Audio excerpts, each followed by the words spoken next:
मैं और जगदीप जी जो यहाँ बैठ के बात कर रहे हैं, वो एक डिबेट है। आपस में हम जो सोचते हैं, हमारे आपस के जो सवाल हैं, जो मेरे जवाब हैं या जगदीप जी के जवाब हैं, ये सारे सही हैं, हम इसका होने का दावा नहीं कर जी, जी। सकते।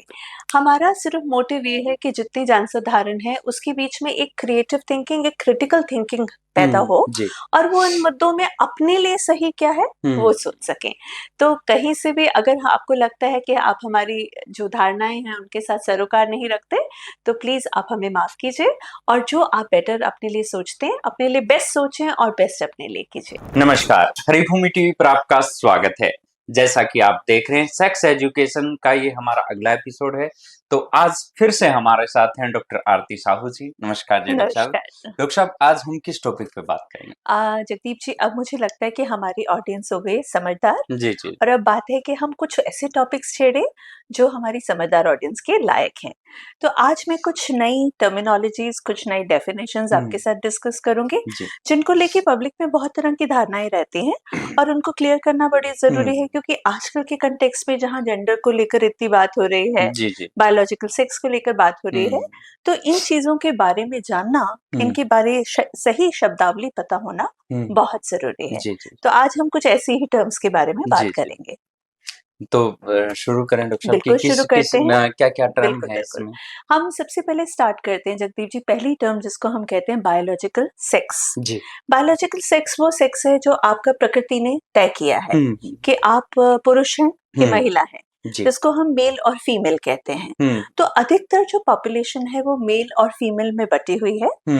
1.5 से 2% पॉपुलेशन वो है जिसको हम इंटरसेक्स कहते हैं, जी। जिनके पास फीमेल और मेल दोनों के ही क्रोमोसोम्स होते हैं। तो साइंस में हम सब ने पढ़ा है, जी। XX फीमेल होती है, XY जो है वो मेल क्रोमोसोम्स होते जी। हैं और कई बार कुछ और भी ऐसी चीजें होती है जैसे XXY हो, कुछ ऐसे सिंड्रोम्स होते हैं जिनमें कई बार जननांग दोनों तरह के होते हैं। जी।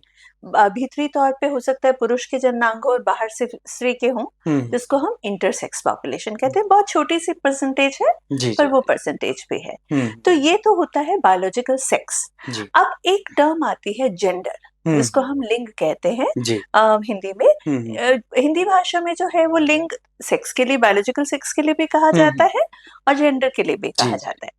अब जेंडर क्या है और सेक्स से वो किस तरह से भिन्न है? जब मैं आपसे बात कर रही थी बायोलॉजिकल सेक्स की, तो मैंने 2 मोटी-मोटी चीजें कही, मेल और फीमेल। जी। पर जब हम जेंडर की बात करते हैं, तब हम कहते हैं मैन एंड वुमन। तो जो मैन और वुमन है, वो हमारा सोशल कंस्ट्रक्ट है, जी। मतलब वो सामाजिक तौर पर बनाया गया कंस्ट्रक्ट है और उसी के तहत बहुत सारी चीजें हम समाज में करते हैं, जो ये पुरुष के रोल हैं या स्त्री के रोल हैं। तो इस तरह सोशल और बायोलॉजिकल अलग-अलग चीज़ें हैं? बिल्कुल अलग-अलग हैं। जी। बायोलॉजिकल तो जैसे मैंने कहा वो आपके क्रोमोसोम्स निर्धारित करते हैं, आपके जननांगों से पता चलता जी, है जी। कि आप महिला हैं कि पुरुष, मेल या फीमेल। और इसमें जैसे क्रोमोसोम्स की बात हमने कही, पर जो जेंडर है वो निर्धारण किया जाता है सोसाइटी के द्वारा, जी। आपका कल्चरल एस्पेक्ट्स के द्वारा। फॉर एग्जाम्पल छोटी सी बात है, पुरुष हैं, पुरुष अधिकतर छोटे बाल रखते हैं, जी। महिलाओं के बाल लंबे होते हैं। अगर आपको सडनली एक आदमी दिख जाए सड़क पे चलता है जिसकी चोटी हो, तो आप 2 बार उसको मुड़कर देखोगे, जी। क्योंकि सोशल जो कंस्ट्रक्ट है जेंडर का, उसमें पुरुषों की चोटी नहीं है। ऐसे ही आप किसी लड़की को अगर बाइक चलाता हुआ देखते हैं, तो मन में क्या जाता है, आप मुड़ के 2 बार देखेंगे, अरे लड़की बाइक चला रही है। तो ये जो सारी चीजें हैं, जो रोल्स और जो पहनावा और जो नाम, अब जैसे जगदीप है, कहने में ही पता है कि पुरुष का नाम है। हाँ। आरती है तो कहने से ही पता है। अब एक कुछ नाम ऐसे होते हैं जैसे विमल, आदमियों का नाम भी है, औरतों का नाम भी है, तो वहां कंफ्यूजन आ जाता है कि कौन सा जेंडर है। तो ये जो जेंडर चीजें हैं और जिसके तहत रोल्स हैं, वो सारे जो हैं वो सोशल कंस्ट्रक्ट है, वो भगवान के द्वारा बनाए नहीं हुए, वो हमारे अपने समाज के द्वारा ही बनाए गए हैं। जी, जी, जी। डॉक्टर साहब, जो जेंडर आइडेंटिफाई है, इससे अलावा भी कोई चीज़ें हैं कि? देखिए, जेंडर का ही हम अगर हम जेंडर की बात करते हैं, तो जी। सेक्स तो बिल्कुल डिफाइंड है कि 3 ही हैं, मेल, फीमेल, इंटरसेक्स। जी, जी। पर जब हम जेंडर की बात करते हैं, तो जेंडर बेसिकली हम समाज में किस तरह चलते हैं और अपनी फेमिनिन और मैस्कुलिन ऊर्जाओं को किस तरह से प्रोजेक्ट करते हैं, उसके ऊपर डिपेंडेंट जी, जी, करता है। जी। अब हमने कुछ एपिसोड्स पहले बात की थी कि हमारे अंदर फेमिनिन ऊर्जा भी है, हमारे अंदर मैस्कुलिन फेमिनिन ऊर्जा भी है, जी। ठीक है, आपके अंदर भी फेमिनिन है, मेरे अंदर मैस्कुलिन भी है। अब उसको मैं प्रोजेक्ट किस तरह से कर रही हूँ, वो हमारा जेंडर हो जाता है। अब आप कई बार कुछ लड़कियां देखेंगे जो बिल्कुल बॉयज की तरह रहती हैं, बॉयज जैसे कपड़े पहनती हैं, तो उनके मर्दानी जिनको कहते हैं, तो उनके जेंडर में क्या होगा कि जेंडर दो फिक्स्ड नहीं है, मेल और फीमेल, एक स्पेक्ट्रम है। और वो रेशियो बताएगा कैसे कि आप पुरुष कितना प्रोजेक्ट कर रहे हैं अपने अंदर का और भीतर की स्त्री को कितना प्रोजेक्ट कर रहे हैं। तो कहा जाता है कि 64 जेंडर्स आइडेंटिफाइड और डिफाइंड है, 64 क्योंकि मेल से फीमेल, वुमेन से मैन तक के बीच में 64 जेंडर के प्रकार बताए गए हैं। तो मोटा मोटा क्या है, वो प्रकार कैसे बनेंगे, कितने परसेंट मेल आप प्रोजेक्ट कर रहे हो और कितने परसेंट फीमेल। ऐसे ही आपने कुछ लड़कों को देखा होगा, वो ठुमक ठुमक कर चलते हैं, या उनका बात करने का ढंग बिल्कुल लड़कियों जैसा होता है। अब देखा जाए तो बायोलॉजिकली वो मेल्स हैं, पर उनकी जो प्रोजेक्शन है, जो उनका जेंडर है, वो फीमेल्स की तरह ज्यादा परसीव होता है, क्योंकि उनके हाव भाव, उनका रहने का ढंग औरतों की तरह माना जाता है।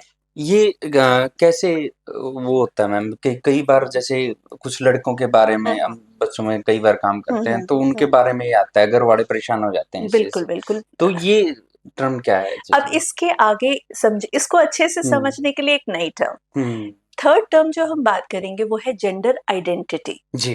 कि आप अपने बारे में क्या सोचते हैं, आप अपने आप को मेल सोचते हैं कि फीमेल सोचते हैं। अब अधिकतर क्या होता है कि जो बायोलॉजिकल सेक्स कुदरत ने आपको असाइन कर दिया, अगर आप आदमी हैं, XY क्रोमोसोम है, और अपने बारे में मैन ही सोचते हैं, तो आपकी कोई जेंडर डिसआइडेंटिटी या डिसबैलेंस नहीं होता है। वो समाज के अनुसार ठीक लगेगा, बिल्कुल ओके है कि भी लड़का ही पैदा हुआ था और लड़कों के ही तरह रह रहा है, ऐसा ही स्त्रियों का भी सेम। बट अगर आप पुरुष हैं, पर अंदर से आप ऐसा अनुभव करते हैं कि मैं तो स्त्री हूँ, मैं तो औरत हूँ, तो वहां पे एक जेंडर डिस्फोरिया आ जाता है, जिसकी वजह से इनका व्यवहार बिल्कुल अलग तरह का हो जाता है। तो जो थर्ड कॉन्सेप्ट है जेंडर आइडेंटिटी, अगर बायोलॉजिकल सेक्स और जो जेंडर आप प्रोजेक्ट कर रहे हैं वो सेम है, तो कोई भी विरोधाभास अपने अंदर नहीं है। पर अगर दोनों भिन्न भिन्न है, तो फिर एक विरोधाभास की स्थिति सी उत्पन्न हो जाती है कि मैं बनाया तो भगवान ने पुरुष हूँ, पर मैं महसूस स्त्रियों जैसा कर रहा हूँ। तो ये थोड़ा सा कई बार उसको हम जेंडर आइडेंटिटी कहते हैं। जी। तो मतलब ये आप कह रहे हो कि जो उसके हार्मोन्स हैं उससे डिफाइन होता है ये चीजें। देखिए कई बार बुजुर्ग जो बात करते हैं कि ये लड़कियों में ज्यादा रहा है या लड़की लड़कों में ज्यादा रही है, इस वजह से वो है। देखिए परिवेश से भी हो सकता है, किसी परिवार में बहुत सारी बहनें हों, तो उस बच्चे ने, लड़के ने बचपन से गुड़िया के साथ खेला है। हो सकता है, अब मेरे पास एक छोटा बच्चा आया था, तो उसकी मदर की यही प्रॉब्लम थी कि मैं जैसे ही जाती हूँ मेरे ड्रेसिंग टेबल पे चला जाता है, बिंदी लिपस्टिक सब लगा के घूमना शुरू कर देता है। तो उस घर में मदर ही को वो देखता था, फादर सुबह काम पे चले जाते थे, और वो बड़ा मंत्रमुग्ध होता था जब मदर तैयार होती थी। या किसी फैमिली में अगर बेटियां ही बेटियां हैं और वो उनके साथ खेलना चाहता है, तो उनके सारे गेम्स वही होंगे, गुड़िया की शादी, तैयार होना, सजना। तो ऐसे में बच्चे कल्चरली उनको क्या देखने को मिलता है, सोसाइटी मतलब उनके क्या परिवेश है, एनवायरमेंट के हिसाब से भी कई बार चेंज हो जाते हैं। बट अगर आप मोटा मोटा कहें तो बायोलॉजिकल सेक्स वो है जो आप शरीर से हैं, और आपका जेंडर आइडेंटिटी वो है जो आप अंदर से अपने दिल से महसूस करते हैं। ठीक है, तो थोड़ा थोड़ा आप देखेंगे सबके अंदर है, मतलब हर पुरुष के अंदर एक स्त्री सॉफ्ट क्वालिटीज हैं, हर औरत के अंदर, अब मैं जैसे दिन में निकलती हूँ या आप निकलते हैं, कई जगह ऐसा है जहाँ मेरे लीडरशिप के रोल्स हैं, तो वहां मुझे अपने भीतर का पुरुष निकालना पड़ेगा। कई रोल्स ऐसे हैं जहाँ पे मुझे स्ट्रिक्ट होना है या कोई पॉलिसी बनानी है, तो मैं अपने भीतर के पुरुष से काम लूंगी। पुरुष, अब मैं पुरुष नहीं हूँ, पर वो जो मेरे अंदर मैस्कुलिन शक्तियां हैं, जहाँ एनालिसिस है, जहाँ असर्टिवनेस है, जहाँ थोड़ा बोल्डनेस का काम है, वहां मैं अपने पुरुष तत्व बाहर निकालूंगी। ऐसे ही जहाँ पे दुलार का काम है, जहाँ प्रेम का काम है, जहाँ काइंडनेस का काम है, जहाँ शांति का काम है, वहां मैं अपनी स्त्री ऊर्जा से काम करूंगी। और वो सिर्फ मेरे साथ नहीं है जगदीप जी, आपके साथ भी ऐसा ही है। आप क्रिएटिव इंसान है, थिएटर करते हैं, आप ही देखेंगे कितने रोल्स में आपको अपने भीतर की औरत से वो चीजें सोर्स करना पड़ता है। तो दोनों ही क्वालिटीज हमारे अंदर हैं, पर हम परिवेश के हिसाब से या अपने व्यवहार के हिसाब से या आचरण के हिसाब से किस तरह रहते हैं, वो हमारी जेंडर आइडेंटिटी और उसी के हिसाब से हम जेंडर रोल बना लेते हैं। आपने एक बात की थी डॉक्टर साहब शुरुआत में कि 64 तरह की आइडेंटिटी है, उसमें से इंडिया में जो मेन, क्योंकि सारी तो नहीं है, दुनिया में मिला के अलग अलग चीजें हैं, तो इंडिया में कौन सी हम अगर मेन कहें, 2 मेन है हमारे। एक है जिसको हम कहते हैं मैन, एक है वुमन, ठीक है। उसके अलावा छोटे छोटे जो हैं चेंजेस, और जो मैं 64 बता रही हूँ, वो 64 ऐसा कोई अलग अलग नाम देने वाले नहीं है। आप ऐसा मान लें कि एक स्पेक्ट्रम में अगर एक तरफ 100% मैन है, एक तरफ 100% वुमन है, तो 90-10, 80-20 इस तरह का रेशियो अगर हम बनाते जाएं तो हमारे को वो सारा स्पेक्ट्रम नजर आ जाएगा। तो कोई बहुत चेंजेस नहीं मिलेंगे आपको। कोई ऐसी लड़की मिल सकती है जो पहनावे से बॉयज की तरह प्रोजेक्ट करे, पर वो खुद को भी फीमेल ही समझते हैं और वो बॉर्न भी फीमेल है। तो बहुत ज्यादा ऐसा कोई लंबा चौड़ी बात है नहीं। हाँ, वो रेशियो की बात है। सिर्फ रेशियो की बात है कि आप अपनी ऊर्जाओं को किस तरह से प्रोजेक्ट कर रहे हैं। जी। 2-3 तरह की और चीजें आती हैं डॉक्टर साहब की, LGBT जो एक टर्म है, बिल्कुल, और इसमें 2-3 और अलग अलग चीजें हैं। ये कैसे प्रकृति का कहें या बायोलॉजिकल या सामाजिक तौर पे किस तरह से इनको डिफाइन करते हैं? इससे पहले हम इस टर्म पे जाएं, एक छोटी सी टर्म मैं और समझाऊंगी, वो है ट्रांसजेंडर। हमने अभी बात की थी कि कुछ पुरुष ऐसे हैं जिनको क्रोमोसोम्स तो पुरुष के मिले हैं, पर भीतर से वो औरत की तरह समझते हैं। और आप देखेंगे कि जिनको हम क्वींस कहते हैं या क्वीयर्स भी कहते हैं, ये पुरुष औरतों की तरह ही ड्रेसअप होते हैं, हील्स पहनना, मेकअप करना, औरतों जैसे कपड़े पहनना। तो ट्रांसजेंडर वो होते हैं जिनकी ये विरोधाभास की स्थिति है, और पर ये अपनी दोनों ही ऊर्जाओं को समझते हैं, बायोलॉजिकल सेक्स को स्वीकार करते हैं, पर साथ ही जो रोल है, जेंडर एस्पेक्ट है, उसको फीमेल वाला फॉलो करते हैं। तो ये तो हो गया ट्रांसजेंडर। अब क्वेश्चन आता है ट्रांसजेंडर और इंटरसेक्स में क्या फर्क है? वो भी मिक्स है। तो इंटरसेक्स क्या है कि वो कुदरत ने ही पुरुष और स्त्री दोनों के जन्नांग उन्हें दे रखे हैं और दोनों के क्रोमोसोम्स दे रखे हैं। जबकि ट्रांसजेंडर में क्रोमोसोम या तो पुरुष के हैं या महिला के हैं, पर जो जेनेटिक जो जेंडर रोल है वो बिल्कुल ऑपोजिट सेक्स का है। तो ये फर्क है कि दोनों में कोई मिश्रण नहीं है। इसमें सिर्फ जेंडर रोल का जो प्रोजेक्शन है, जो जेंडर आइडेंटिटी है, वो अलग है। ज्यादातर ट्रांसजेंडर में तो आवाज और जो शरीर की एक मतलब जो ऊर्जा है वो पुरुष की ज्यादा नजर आती है। वो नजर, क्योंकि प्राकृतिक तौर पे तो पुरुष ही हैं। अब जो इंटरसेक्स हैं, जिनको हम हिजड़ा भी कहते हैं, काफी समुदायों में इस नाम से भी बुलाते हैं, उनमें पर क्या होता है कि अंडाशय भी होते हैं, गर्भाशय भी कई बार हो सकता है, और पुरुषों की तरह भी उनके अंदर हो सकते हैं कि पुरुषों की तरह गोली भी हो सकता है उनका पेनिस भी हो सकता है ब्रेस्ट भी हो। तो वो मिश्रण सा है, मतलब शारीरिक बनावट में ही ऐसा है। जबकि ट्रांसजेंडर मेल है तो मैन ही है, पर रहना, सहना, चलना, उठना, बैठना सब महिलाओं की तरह है। जी। आजकल लोग चेंज भी करवा लेते हैं कि मान लो उसको फील हो रहा है कि नहीं, मुझे लड़की में ज्यादा प्रेफरेंस है। तो ये क्या है डॉक्टर साहब, ये किस तरह? जेंडर डिस्फोरिया जिसकी हमने बात की थी कि अगर तो आपको प्रकृति ने जैसा बनाया है, आप वैसा ही अपने बारे में महसूस करते हैं, तो कोई विरोधाभास नहीं रहता। बट कुछ लोगों में अगर ये महसूस करना बिल्कुल ऑपोजिट जेंडर का हो, तो उनकी जो इच्छा होती है वो यही होती है कि जैसा मैं महसूस कर रहा हूँ, शायद कुदरत ने कुछ गलती कर दी और मुझे अपने जनांगों को चेंज करके उसी जेंडर को फॉलो करना चाहिए, और प्राकृतिक रूप से भी मैं वैसा ही लगूं।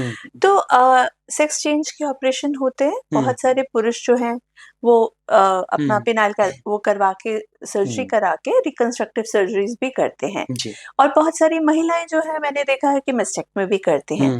बट डेफिनेटली कुदरत के अगेंस्ट जब हम जाते हैं, ये प्रोसीजर्स मुश्किल भी हैं, रिस्की भी हैं, और जो नेचर ने बना दिया उसको बनाना बराबर से पॉसिबल नहीं हो पाता।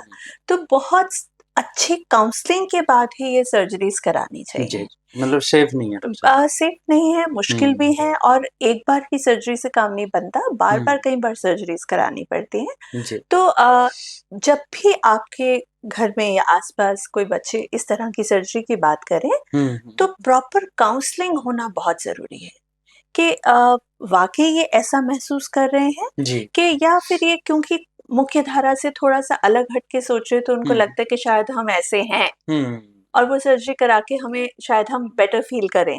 तो वो चीज़ का काउंसलिंग होना बहुत ज़रूरी है, इससे पहले कि हम कुछ भी ऐसा जी, प्रोसीजर कई सोचें। बार डिप्रेशन भी कारण हो सकता है कि बिल्कुल, वो बिल्कुल, बिल्कुल। उनको एक लगता है कि शायद ये होने से मैं बेटर फ़ील करूँ या मुख्य धारा में आ जाऊँ, या मतलब जो भी कारण हो सकते जी, हैं। जी, जी। तो इसलिए प्रॉपर काउंसलिंग बहुत, बहुत इम्पोर्टेंट है ऐसे केसेस के लिए। आपको ऐसे कोई रूबरू हुआ हो इस तरह का वाकया जो देखिए, मैंने आपको लगता है कि ज़रूर चिन्हित होना चाहिए वो?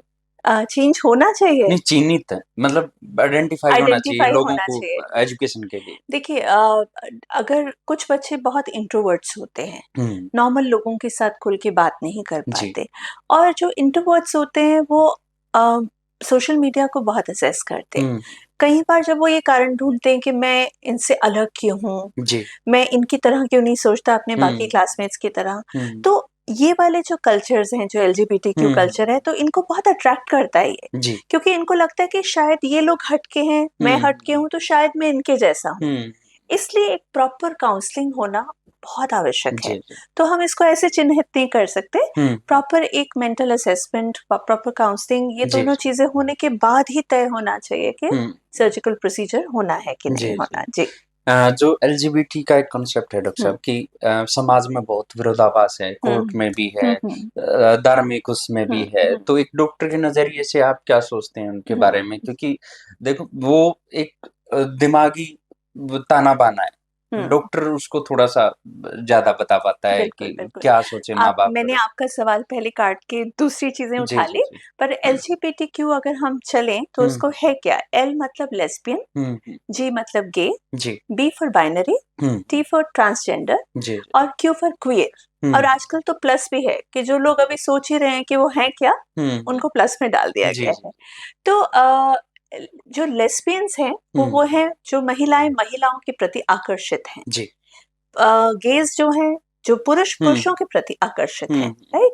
और उसके अलावा ट्रांसजेंडर हमने डिस्कस किया, मैं अभी जी, बाकी चीज़ें भी डिस्कस करती हूँ। हुँ, तो फिर वही हुआ, क्योंकि अधिकतर लोग जो हैं, हुँ, इसको समझाने से पहले एक डेफिनेशन हमें और समझानी पड़ेगी। जी, डेफिनेशन है सेक्सुअल ओरिएंटेशन। हमने अभी तक बात की बायोलॉजिकल सेक्स की, जी, हमने बात की जेंडर की, हुँ, हुँ, हमने बात की जेंडर आइडेंटिटी की। हुँ, अब जो नेक्स्ट टर्म मैं अपने दर्शकों को बताना चाहूँगी, वो जी, है सेक्सुअल ओरिएंटेशन की। जी, सेक्सुअल ओरिएंटेशन होता है कि आप किसके प्रति आकर्षित हैं। हुँ, अगर आप स्त्री हैं, तो पुरुषों के प्रति आकर्षित हैं, कि हुँ, आप स्त्रियों के प्रति आकर्षित हैं। तो हुँ, यदि आप स्त्री होके पुरुषों के प्रति आकर्षित हैं, हुँ, तो इसको हम हेटेरोसेक्सुअल कहते हैं। जी, ठीक है जी? अगर आप स्त्री होकर स्त्रियों के प्रति आकर्षित थे, तो हुँ, इसको हम लेस्बियन कहते हैं। जी, अब पुरुषों का भी सेम है, अगर हुँ, स्त्रियों के प्रति है तो वो हेटेरोसेक्सुअल हुए, हुँ, अगर वो पुरुषों के प्रति है तो हम हुँ, उनको गे या होमोसेक्सुअल कहते हैं। जी, ठीक है? और इसी तरह कुछ लोग हैं जो पुरुषों के प्रति भी आकर्षित हैं हुँ, और स्त्रियों के प्रति भी आकर्षित हैं, जी, जी, तो उनको हम बाइसेक्सुअल कहते हैं। हुँ, ये 3 मुख्य होने के बाद और हुँ, भी बहुत सारी डेफिनेशंस हैं, हुँ, पैनसेक्सुअल, डेमिसेक्सुअल, जो काफ़ी चीज़ें हैं। सेपियोसेक्सुअल, छोटी-छोटी चीज़ें बहुत हुँ, सारी हैं, आने वाले एपिसोड्स में हम डिस्कस करेंगे। जी, जी, बट मुख्यतः अगर हम बात करें, हेटेरोसेक्सुअल, हुँ, हुँ, होमोसेक्सुअल एंड हुँ, बाइसेक्सुअल। जी, जी, अधिकतर जो हमारे समाज में जिसको एक्सेप्ट किया जाता है, हुँ, हुँ, वो है हेटेरोसेक्सुअल रिलेशनशिप, कि जी, पुरुष का स्त्री के प्रति आकर्षित होना हुँ, हुँ, और स्त्री का पुरुष के प्रति जी, आकर्षित जी, होना। कुछ भी इससे हट के जो है, हुँ, तो उसको मुख्य धारा से हट के माना जाता है। हलचल पैदा कर देता जी। है। और आपको पता है हमारा समाज कैसा है? हुँ, हमारा तो एक एक सांचा है, हुँ, उस सांचे में आपको फिट होके निकलना है। हुँ, सांचे से ज़रा-सा भी हट के इधर-उधर हुँ, कुछ हुआ, तो समाज को ही पचाने में मुश्किल हो जाती है। हुँ, तो इसी वजह से जो विरोध है वो है, क्योंकि हुँ, हमें लगता है जो हमारे जैसा नहीं है, हुँ, वो शायद नॉर्मल ही नहीं है। जी, तो नॉर्मल की अपनी डेफिनेशंस हो सकती हैं। हुँ, हर आदमी अपना नॉर्मल है, हुँ, हर आदमी अपना यूनिक भी है। जी, तो क्योंकि मुख्य धारा से ये लोग थोड़े से हटे हुए हैं, इसलिए इनके प्रति एक विरोध सी की फीलिंग रहती है। अच्छा, फिर सेक्सुअलिटी एक चीज भी ऐसी है, उसको लेके बहुत सारे मन में प्रश्न चिन्ह हमेशा रहते हैं। बात भी बड़ी मुश्किल बहुत मुश्किल है। आप ये देखिए कि मैं हेट्रोसेक्सुअल जिसको नॉर्मल कह रहे हैं, शादी में है तो ही नॉर्मल है, उसके अलावा जो भी है वो सब एबनॉर्मल है। तो हम लोग बहुत ही लकीर के फकीर लोग हैं, और कुछ भी अगर हटकर आ जाए तो एक्सेप्ट करना हमारे लिए मुश्किल हो जाता है। ये हमारे पुरुष मतलब जो सामाजिक ढांचे में ही है, नहीं तो जानवर वो सारे इस दायरे से बाहर हैं। देखिए, जानवरों का तो है वो, उनका मेन ही काम प्रोक्रिएशन है, और वो अपना वो काम बहुत बखूबी करते हैं।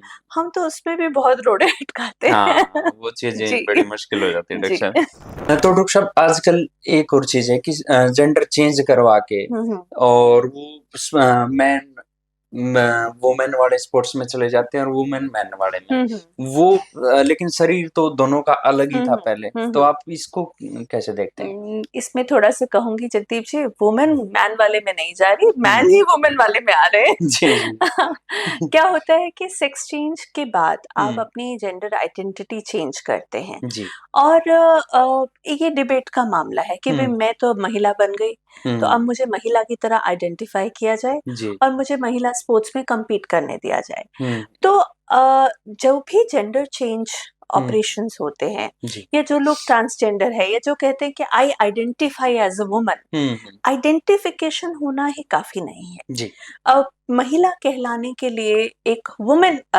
फीमेल कहलाने के लिए कुछ चीजें जरूरी हैं, जैसे आपकी बॉडी में अंडाशय होने चाहिए और आप गर्भ धारण करने की क्षमता रखनी चाहिए। तो इसके लिए डिबेट कहा कि जो इनफर्टाइल हैं, तो वो बात नहीं है, गर्भाशय होना जरूरी है। आप किसी वजह से अगर बच्चे नहीं पैदा कर सकते तो वो अलग है। अब मैं वापस टॉपिक पर आती हूँ।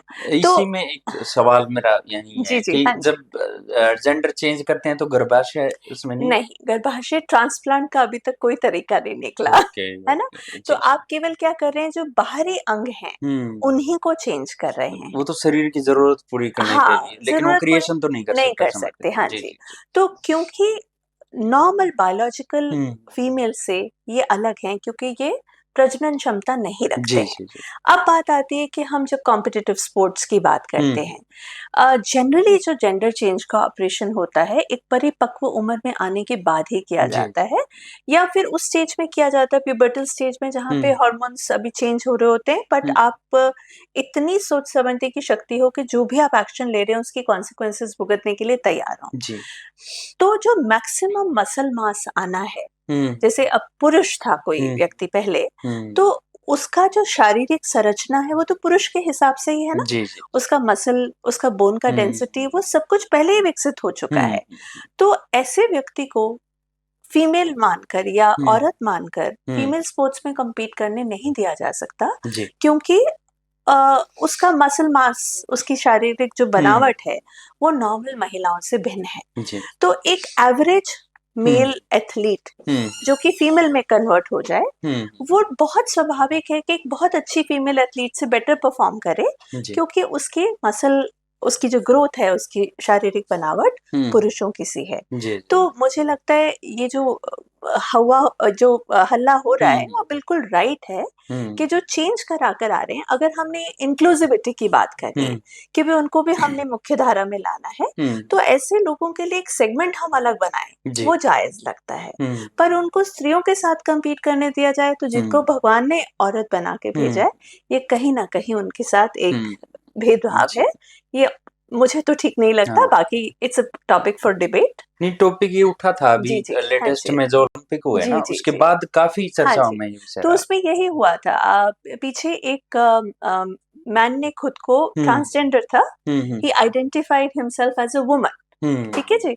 तो ये विदेशों में तो आपको पता है इन टॉपिक्स पे बड़ी डिबेट सी रहती है, और नहीं एग्जैक्टली। तो अब क्योंकि उसने कहा कि I identify as a woman, तो उसको किसी कारण से जेल हुई और जेल में भेज दिया गया, और उसने कहा कि मैं तो औरतों की जेल में जाऊंगा, क्योंकि मैं आदमियों के साथ अब नहीं रह सकता, मैं तो I identify as a woman. और जब वो जेल से वहां से छूट कर बाहर निकले, तो जेल की 3 औरतें प्रेग्नेंट हो चुकी थी। तो अब ये कहाँ का धर्म हुआ ना, था तो वो पुरुष ही। जी, जी। जस्ट बिकॉज वो कह रहे हैं कि आइडेंटिफाई एज अ वुमन, वो उसके वुमेन होने के सबूत तो नहीं है। तो वुमेन होने के लिए या फीमेल होने के लिए जो मैंने आपको बताया, गर्भाशय अंडाशय होना जरूरी है। जी, जी। तो वो डेफिनेशन में फिट नहीं होते। तो ऐसे लोगों के लिए आप एक अलग व्यवस्था करें, एक अलग सेक्शन क्रिएट कर दें, पर उनको फीमेल्स के साथ मुख्य धारा से जोड़ना मुझे लगता है कहीं ना कहीं गलत रहेगा। जी मेरे ख्याल से डॉक्टर तो ये था टॉपिक जेंडर आइडेंटिफाई और बायोलॉजिकल जो आइडेंटिफिकेशन है स्त्री और पुरुष की। तो आपका भी जो सवाल है इसके विषय में आप भेज सकते हैं, बीच बीच में जब आगे चर्चा करेंगे तो उन सवालों को लेकर हम बीच में चर्चा कर सकते हैं। तो बहुत बहुत धन्यवाद डॉक्टर साहब, इतना गजब का टॉपिक हमारे दर्शकों के साथ शेयर करने थैंक के यू लिए। जगदीप जी, इस मंच के लिए धन्यवाद आपका। जी।